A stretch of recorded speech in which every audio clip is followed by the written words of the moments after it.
The 2022 Rhino Charge returned to its birthplace in the Great Rift Valley, just south of Mount Suswa and a stone's throw away from where the original event took place in 1989.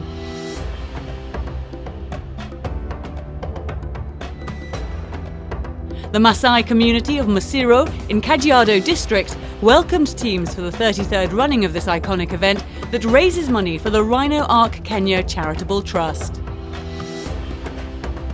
Whilst much of Kenya is suffering one of the worst droughts in recent times, localised rainfall in the weeks leading up to the charge had turned this usually hot, dry and very dusty area into a lush green oasis. But the thick bush would only add to the challenge that competitors would have to face. Headquarters for the 2022 event would be placed on a wide open plain, dotted with acacia trees looking towards the dramatic western wall of the Rift Valley. Its gentle setting gave little away as to the challenge the venue would present the teams. Scrutineering is always the first port of call and is held the day before the event to ensure cars meet the event regulations, with two main classes for unmodified and modified off-road vehicles. The event is won by achieving the shortest distance possible, by driving in the straightest line between checkpoints scattered around the bush. GPS tracking systems are installed on each car, which also allow the organisers to monitor the teams to accurately calculate their distance and deploy emergency services to any teams in difficulty. This is particularly useful for locating cars abandoned in the middle of nowhere and in need of recovery the day after the event. Several Rhino Charge regulars like Mark Tilbury, Ian Duncan, Alan McKittrick and Adil Kawaja would be absent this year. However, their teams and cars would still be taking part and determined to do them proud. This year welcomed a new ladies team, the Big Five, led by Nicola Muthama. Having never attended the charge in any capacity before, they were excited to have their first taste of this tough off-road event. What brought you to the charge this year? Firstly, conservation. And kind of getting involved in something that's so iconic. It seems to represent something about kind of motorsports, also like Kenya's like outdoors and what Kenya has to offer. And like you said, I don't think there are many young Africans in the team, African girls in the team, so we wanted to come and give it a go.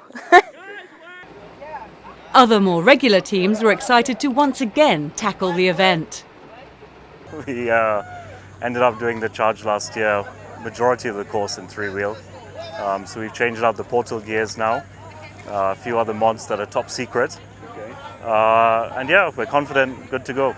We get very competitive. As soon as it starts, then we are all systems go. Again, this year, it's not about raising money. Well, it's about raising money, but at the same time, we are competitive. So actually, we try and stick in the bush, nothing on the road. So we just keep pushing. First and foremost, it's for a good cause. And then secondly, we just love it. I mean, I've been doing it since, I think, 2002. So you don't sort of stop doing it now. I guess there was a break during COVID, but we're happy it's back. We've been charging now for nearly over 25 years, since 94. No, 29 years. And today I think we've got the oldest car. It's a Land Rover from 1956, so it's 66 years old this year. So I think it's catching up with our age too. And yeah, we enjoy it. We come every year, and because we know that whatever is given to the Rhino Arc goes for more than a good cause. Rhino Charge is not just a competition, but an event that brings families and friends together with one common goal: to raise funds to protect Kenya's mountain and forest ecosystems. Today's youngsters are tomorrow's chargers, and the community spirit amongst chargers is what makes this event so special. Teams gathered for drivers' briefing at the Whitecap Bar, where event director Don White welcomed them to the venue and explained some of the additional information and safety notes the teams would need for the following day's competition. This is going to be a great charge. You're going to need your big boy pants or your big girl pants, whichever you wear. Safety. Prepare your runners. You have been warned before, and I have said it to as many of you as I can say it to. Trousers, shoes, eye protection. They will need it. Please look after your runners. The venue for the event is kept secret, and after the driver's briefing, teams collect their maps which will give them a first glimpse of where they're going. 13 checkpoints with GPS coordinates must be plotted on the map before teams then decide the shortest route. The start point is drawn from a hat, with teams starting at different checkpoints. Comparisons between the map and satellite imagery give the teams an idea of the obstacles that they may encounter. However, this is often far from the reality on the ground. Steep ridges, thick wait-a-bit forests, lava flows, huge boulders and river gullies awaited as crews worked into the night.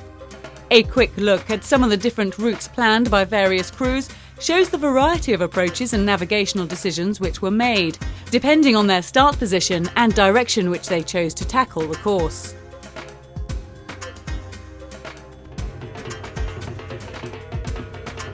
Pre-dawn, June 3rd, 2022. Teams lined up behind their checkpoint controllers, ready to be led out to the venue.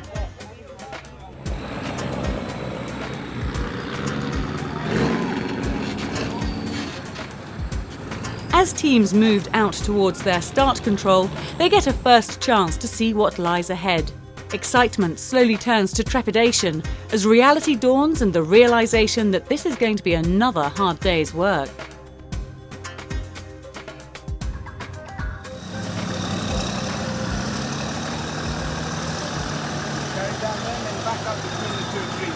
There's a moment of calm at the controls before the start as teams do last checks, ponder if the previous night's work matches the terrain, and runners begin to scout the route ahead.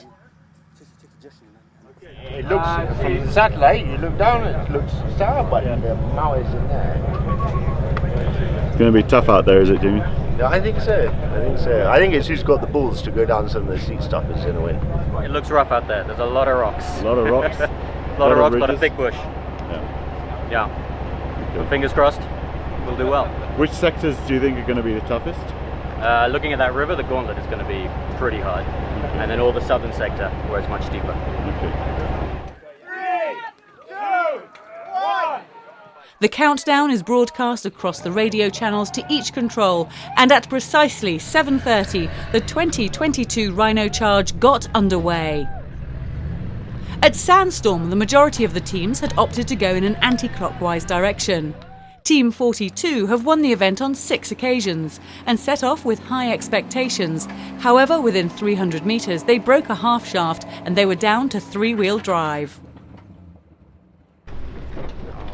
Team 1 were the only team to go clockwise as they dropped down into the riverbed heading towards Slater.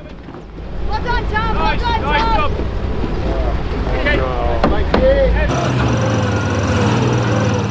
They would get caught out by the almost vertical cliff that they attempted to climb to get to Aquamist before falling into a warthog hole that bent the car so badly they were forced to call it a day. Keep going! Right! Keep going! Let go! Let go now! Get the tree! Good! Shit! Hold on! At Copycat, teams were immediately thrown into the thick of it, with a difficult first leg for those that had chosen to open the trail towards Slater. The bush was so thick, runners could barely see in front of them to find a route as they climbed the ridge out of the control.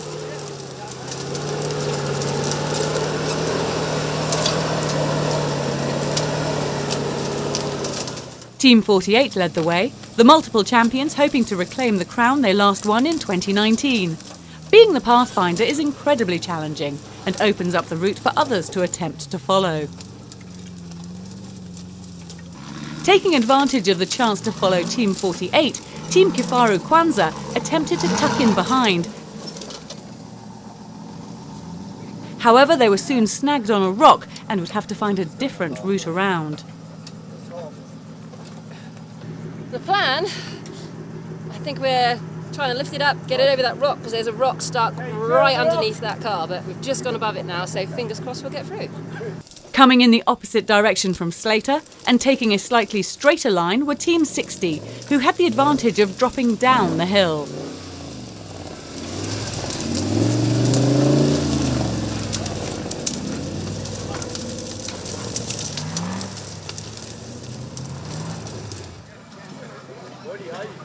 The Bundu Fundis arrived at Copycat from KFS. The windscreen was already broken as they straight lined through the bush. No bush too thick, eh? Today, maybe. They were soon on their way towards Slater and would set a distance that wouldn't be matched as they carved a more direct line over the hill to take the sector win.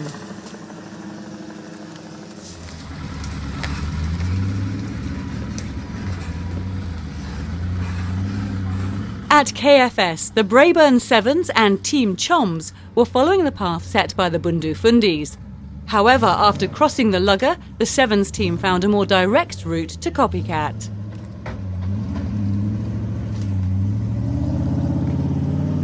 Ten meters off the road, we just go next to the road. Your coffee is not strong enough. Yeah. You need a stronger coffee. The Big Five's first charge would end with a broken fan belt and a flat battery.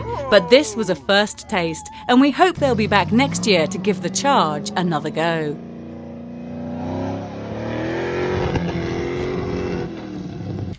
Starting at Vineyard, Team Taz would have one of the longest sectors of the day to contend with first, as they headed to Satao in a clockwise direction, avoiding the Tiger Line from Aquamist to Vineyard that they planned to tackle as their last sector of the day.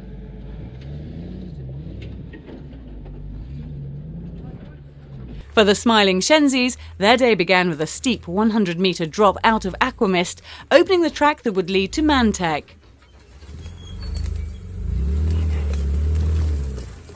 It was a beastly sector to start, which took them nearly 2 hours as they clambered down the boulder descent. At one point, the car ended up on its side. They almost hadn't made the start after their car wasn't ready, but were fortunate when Team 60 stepped in and lent them their old car. This year's gauntlet that comprised Auto Express, KWS and Toolcraft was situated along a rocky section of the river that traversed the venue. Huge boulders and a steep incline blocked the direct route from Auto Express to Toolcraft, and the option of which way to tackle the three controls would prove decisive. To add to the challenge, the overall distance is multiplied by a factor of 3, and a mistake could cost the team dearly. Team 37 were one of the first to arrive at Auto Express from their start point at Solex. They chose to go upriver to KWS before doubling back to Toolcraft, costing them over a kilometre. The nimble little Suzuki of Team 57 was coming in the opposite direction and would be the first to tackle the crossing from Auto Express to Toolcraft. Proving that genetics are strong, Brandon Barber was quick to demonstrate the same kind of fearlessness as his father George had in the early years of the charge, and dropped the car between two huge rocks. They would take fourth on the gauntlet as their day got off to a good start.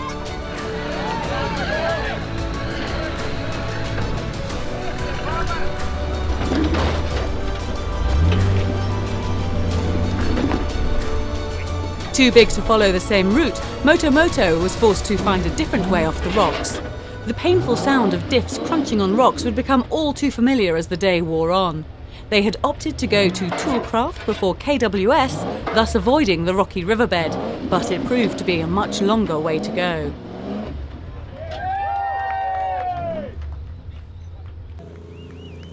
Team Hoosie demonstrated why they were one of the favourites to win the overall event, as they took an almost straight line up the rocks to Auto Express. It was still early in the day, but no one would be able to match them, and they would take victory on the gauntlet by just 15 metres.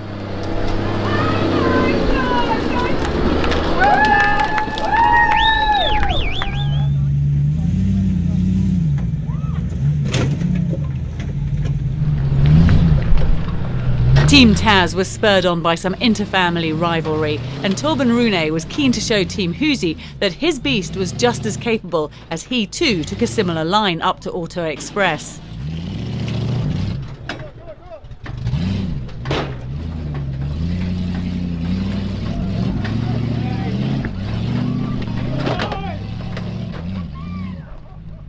Gentlemen, very nice line.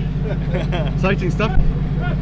We had one wheel in the air. Were you expecting the winch to have to come out there, or were you just No. confident? Very confident. No worries. We were going to ask them to pull us, brother-in-law. Brother-in-law. There you go. Unfortunately, as they dropped down to go to KWS, their rear axle snapped and their charge was over. Team 39 was struggling in two-wheel drive as they attempted to climb out towards Toolcraft. It would turn into a day-long battle that would see them only complete 6 checkpoints. The Bush Babes made their way tentatively along the riverbed from KWS to Auto Express.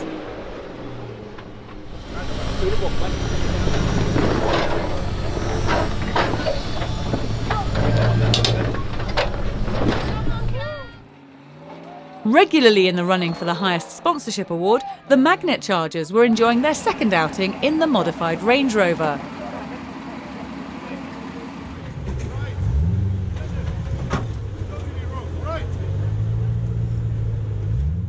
Team 26 proved they could compete with the best as they managed the 5th shortest distance on the gauntlet.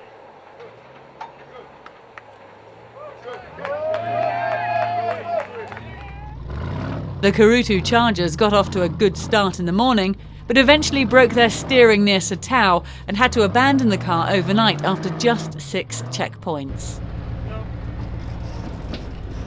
The deranged Rover's front axle needed to be strapped up after the bushes disintegrated and the front diff started flopping around, but they were still determined to go as straight as possible.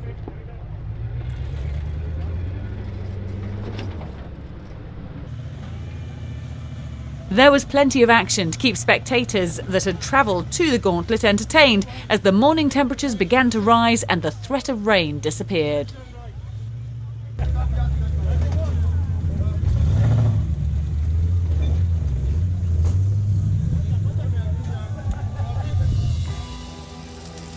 Car 7, seen here heading to KFS from Mantec, had chosen to go anti-clockwise and were going as straight as possible. In doing so, they set the 7th shortest sector distance, just 80 metres longer than the winner.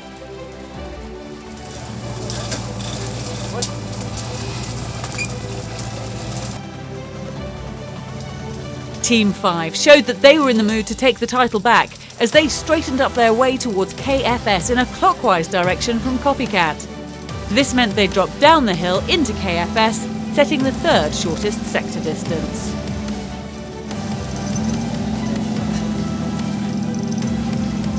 Thick bush, eh?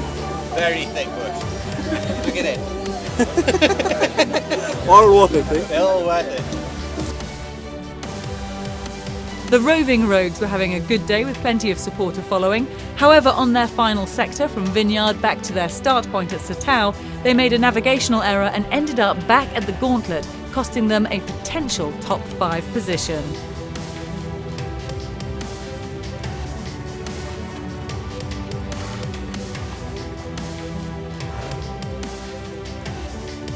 On the other side of the venue, there was plenty of action at Satao. Situated along the stunning section of the lugger that led into a gorge, there would be plenty of winching for the competitors to do. The KTM cruisers were without Ian Duncan at the helm, but were impressive as they dropped into the gorge coming from Solex.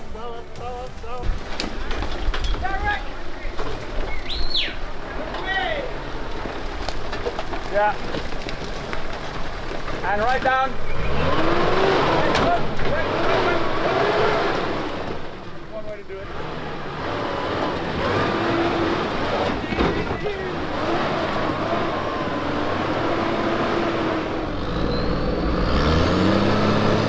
The honour of the shortest distance on the sector belonged to Team Huzi, who effortlessly climbed straight out of the lugger into the Satao control, barely needing the winch.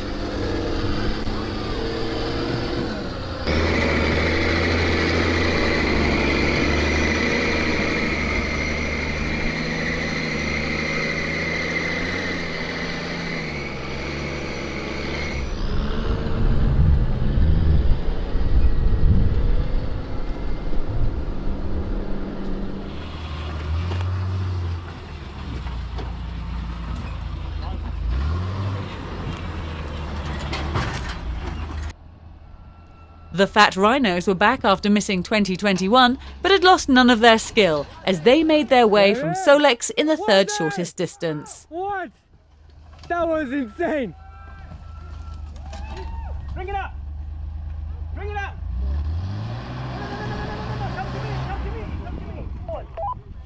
Come to me! Almost as impressive were their team of supporters, who met them at each checkpoint with a drumbeat to keep their spirits up. Team 48 approached the tower from Toolcraft, giving them an easier descent into the lugger and up into the checkpoint.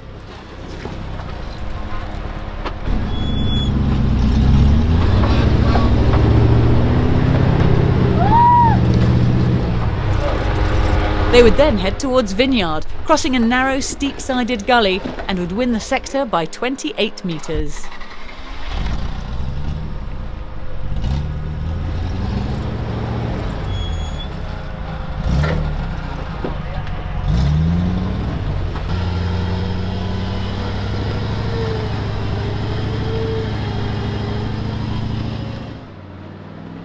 Unbelievably, Team 42 set the 5th shortest distance to Vineyard, despite the rear diff turning to porridge, and must be wondering what they could have achieved if the car had been four-wheel drive.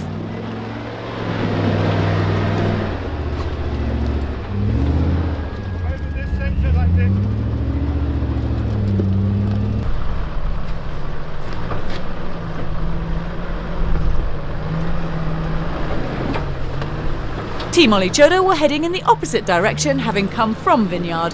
They were then forced to backtrack along the river to find a way out as they headed towards Solex, keeping company with the charging hippos and Team 57 in the process.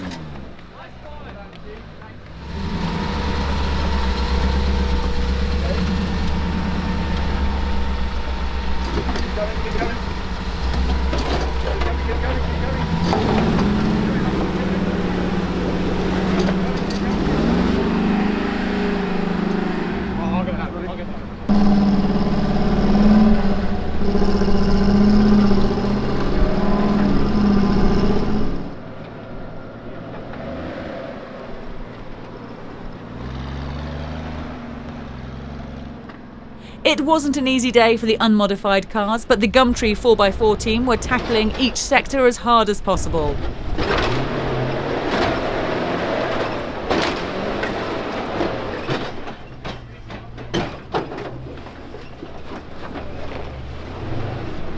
Having arrived at Satao from Solex, they were then forced to backtrack almost halfway back again before they could turn and head south to Vineyard to avoid the more impossible route taken by the modified cars.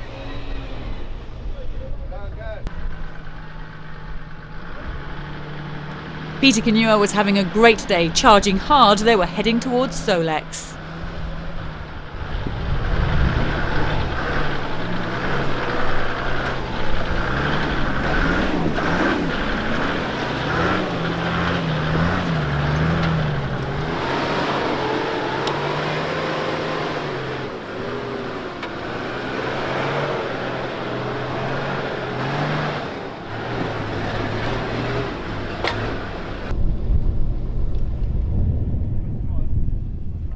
Kifaru Kwanzaa's attempt to winch their way along the riverbed using rocks was thwarted, and they eventually decided to winch out the side and head up to the control. Later, they would fall into a lugger near Vineyard, remodelling the front of the car and damaging the radiator, but managed to limp back to Copycat. The Hitarius Chargers were heading to Solex in a clockwise direction, which cost them precious metres on this sector as they were forced to drive along the river before being able to climb out.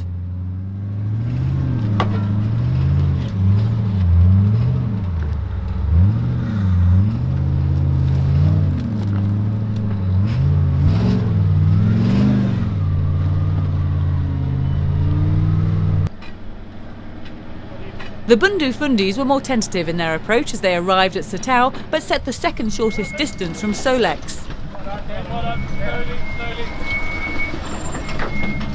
That get the heart going, mate? Well, yes. I mean, these guys, they said, just go for it. What's all this messing about with sand ladders? Yeah, They would follow Team 48's tracks across the narrow gully out of the checkpoint, but once they reached the top, they would take a different line to Vineyard, costing them 113 metres, but were still third on the sector.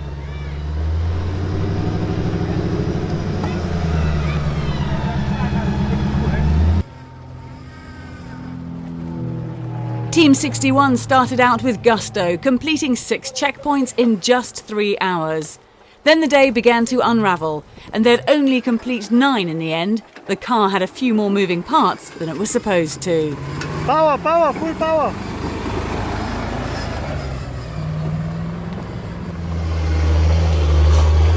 Team Rhino Sirius were showing what they could do as they made their way up the steep rocky hill towards Solex. They then took an interesting route that saw them work their way up to Sandstorm before dropping back south to the Gauntlet. In doing so, they won the sector between Sandstorm and KWS. It's their first sector win and bodes well for the future as they build up their experience.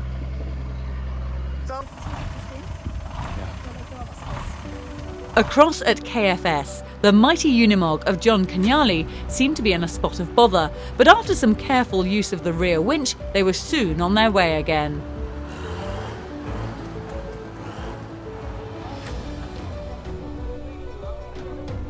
Each year, the teams at the guard post welcome competitors with a big smile and a variety of refreshments to keep weary crew members going.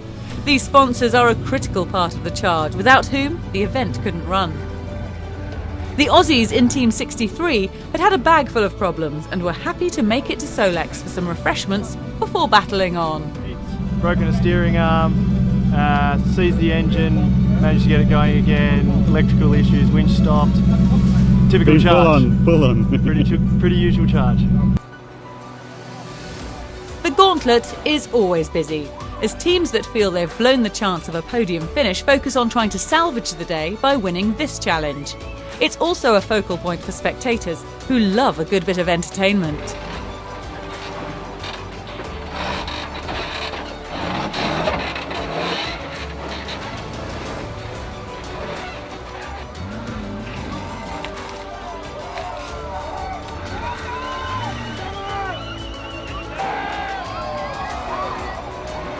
Team 23 showed they were fearless as they dropped off the rocks and raced off towards Toolcraft.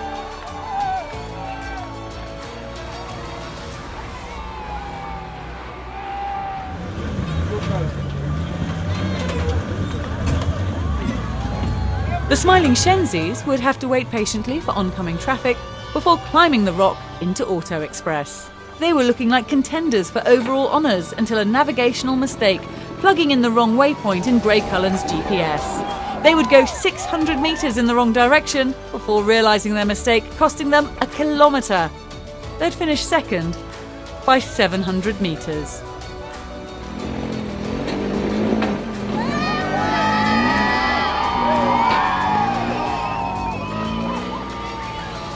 Well done, Gary, that must have been fun. Yeah, it was. So how's the charge so far? Awesome, awesome. Such a good event. It's amazing. Team Olichoda took the same line as the little Suzuki of Team 57. It was a tight squeeze, and they remodelled the passenger door on the way through.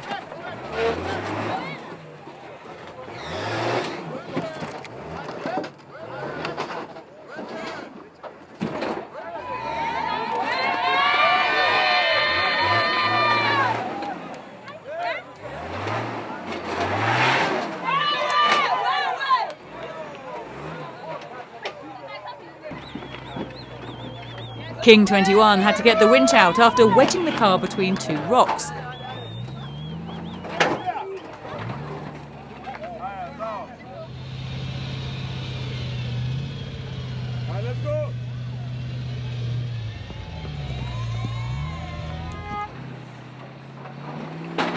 On the final approach to Auto Express, their prop shaft exploded, flying out of the side of the car in a dramatic fashion.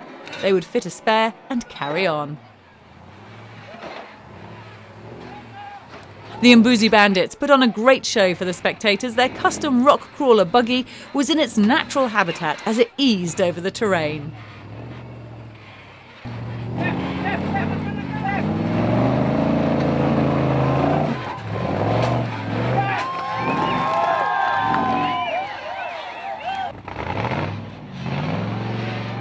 Car 7 started the assault up to Auto Express looking strong, but suddenly it was all over and the car would spend the night in the gauntlet.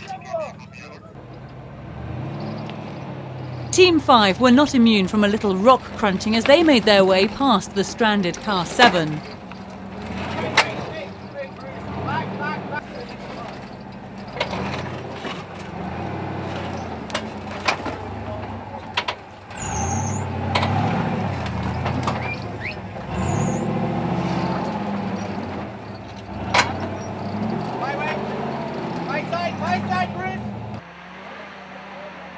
The smallest and most standard car on the charge, the Jeepers Creepers, would struggle with all the boulders and thick bush.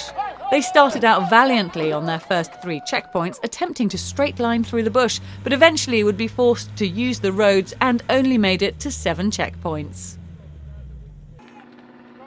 Hitting the gauntlet towards the end of the day, Team 64 put in a fine performance, taking 3rd but missing out on winning the challenge by just 18 metres.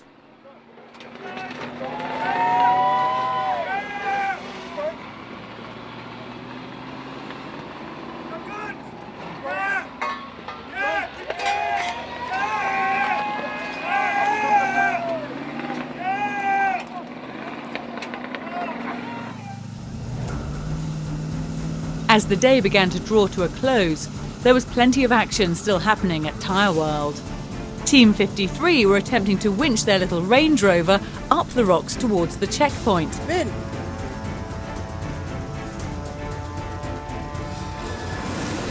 Team 4 had no such problems as they powered up the hill.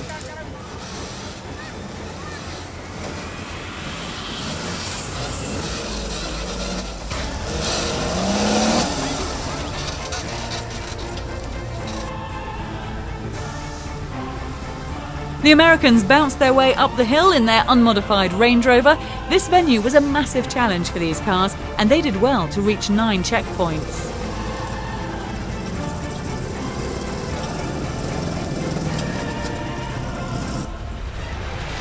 The Bush Rovers, competing in the same class, had a much better day and would bring their Discovery home 2nd overall in the unmodified class.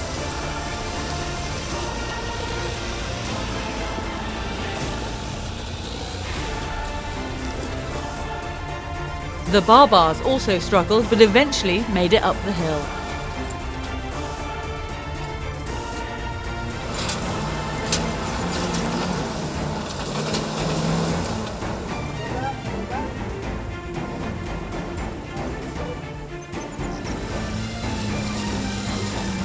Team Good Times Day hadn't been quite as successful as they would have liked, but they battled through, getting to 9 checkpoints. There was a flurry of activity at Slater, and the final 30 minutes of the allotted time began its countdown.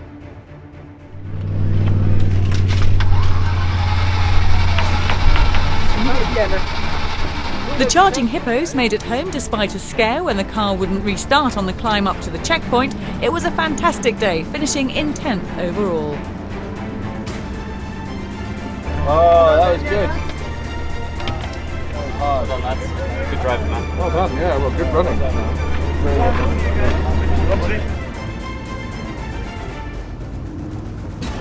Team 44 smashed their windscreen and then a random stick jumped up and destroyed the mounting for the water pump. Despite attempts at a remedy, they'd be forced to call it a day at Slater.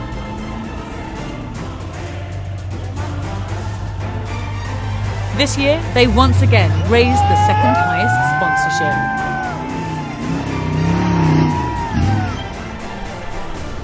Likewise, the King 21s also made it home to Slater, just 1 place behind in 11th, which was a step up from 12th in 2021. It was tough. We were 2 hours behind in the morning. Broken prop shaft that we got reconnected and stuck and winched and everything. Very surprised to be here. Despite the absence of Ian Duncan at the wheel, the KTM cruisers showed that they were still up to the task, finishing in 8th overall.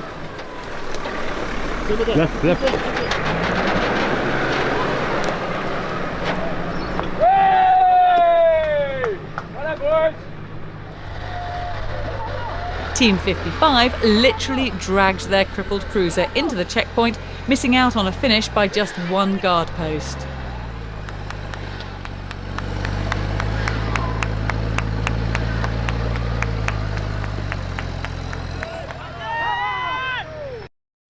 There was drama at the end of the day for Team Husi. After some remarkable straight lining, they were definitely in contention for overall honours, but just 400 metres from the finish, their steering let go. Frantic efforts to repair it and a mad dash to the finish were in vain, as they clocked in 3 minutes late. As a result, only 12 checkpoints counted, and they slipped to 21st overall. It was massively disappointing for the team.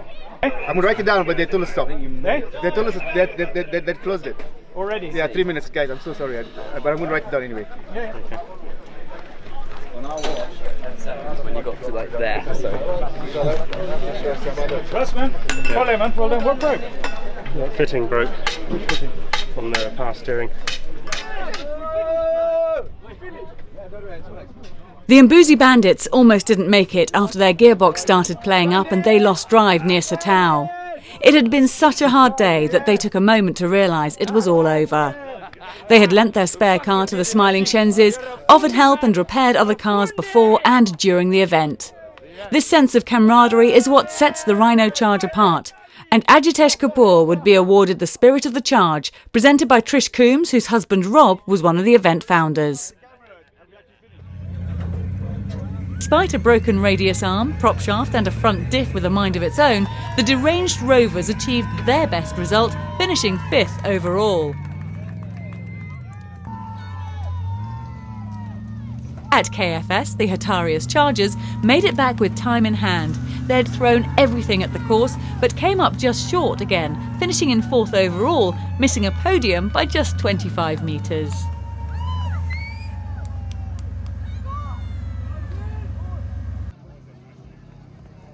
The Bundu Fundis judged the day perfectly and would finish with 12 minutes to spare.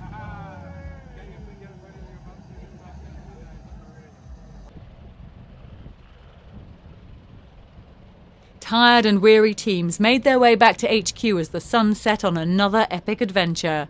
Once again, the Charge had cemented its reputation as one of the toughest off-road events on the planet. The following morning, the Rhino Charge fraternity gathered for prize giving after a night of festive celebrations, storytelling and camaraderie. This year, the prize for the highest fundraising once again went to Team 23, led by Peter Kinua, who managed to raise an outstanding 39,517,000 shillings, smashing their figure of 36 million in 2021.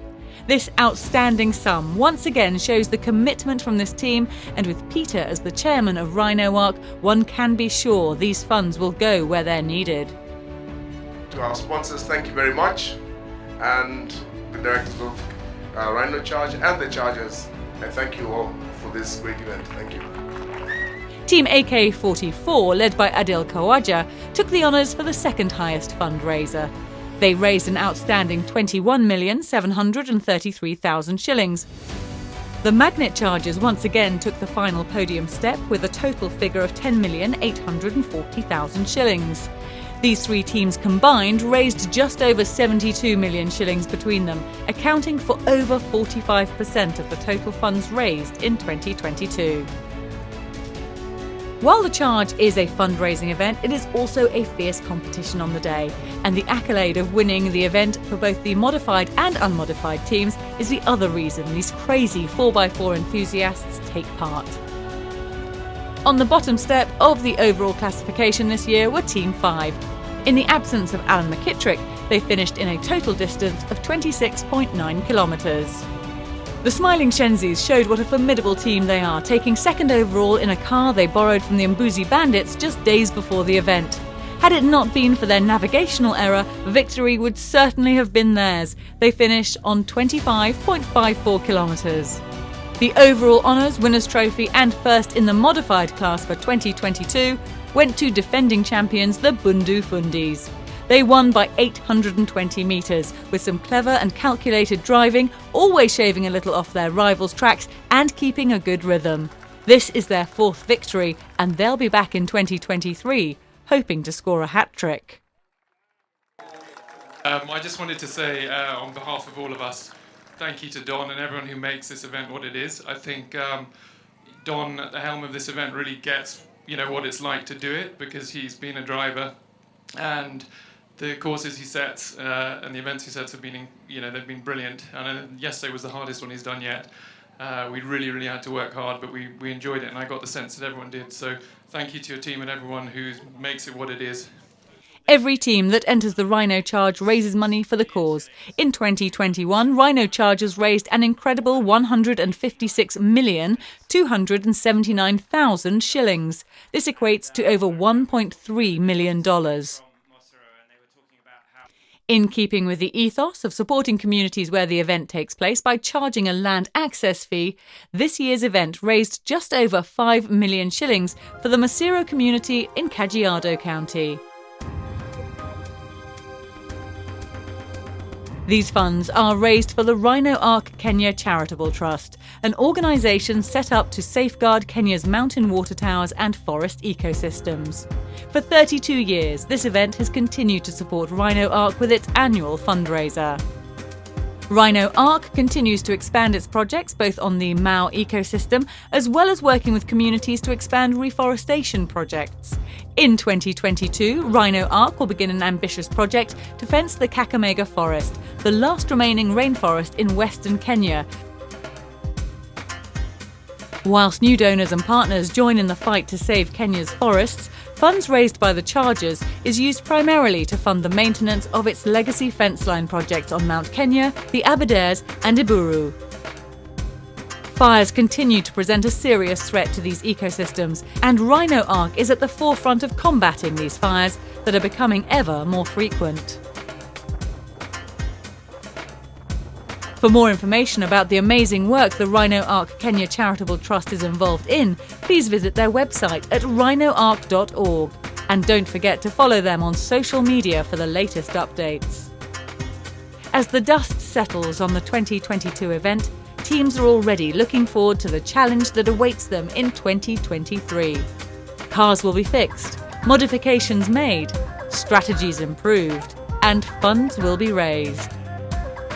The dedicated team of volunteers that make up the Rhino Charge organisers are once again on the hunt for a new location that will remain a secret, as always, until the very last minute.